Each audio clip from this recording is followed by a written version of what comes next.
within Israel, there's almost no discussion of what's happening in Gaza, and that any criticism of it is immediately discounted as anti-Semitism. And of course, that's happening to me in the United States. Well, you're just an anti-Semite. And no matter how often you say, well, actually, I hate anti-Semitism, they don't believe you. And this does seem like a kind of defense mechanism where, like, no criticism can be true. It's all just hate. We're not doing anything wrong, and no one can talk about it. Have you run into that attitude? Yeah, I've run into this attitude. I mean, what is shocking is that it doesn't only happen inside Israel. In fact, inside Israel, there is criticism. There are organizations like B'Tselem and Physicians for Human Rights who have denounced the genocide. What has been shocking to me as a European, as a Western person, is the level of denialism, the vilification of the Palestinians as they go through what they go through. So Palestinians are killed, they are blamed, as we have heard, and they are smeared.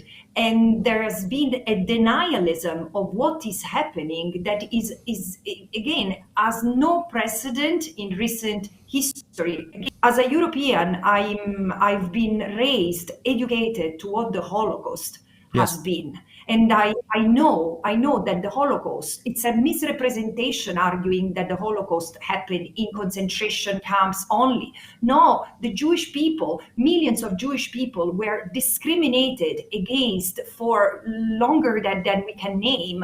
And in fact, they were killed in ghettos. They were kicked out of civil life. They died because they were dehumanized to an extreme. And yes, there are records of the Jewish people ridiculed as they were killed and taken to concentration camps. And it's this level of dehumanization that it's the gene of any genocide. The genocide happens when people refuse to see the other as human, as it's happening today to the Palestinians. And I think what makes this so notable is that there are cabinet ministers in the current Israeli government who say that out loud all the time. So, I mean, there are cabinet ministers right now wearing golden noose pins on their lapels, calling for the execution of prisoners. So we're not kind of putting words in their mouths. And I've really been trying, as I've said, my best to ignore it. I haven't wanted to engage on this question. But at a certain point, this is America. This is my country's money. These are my tax dollars being used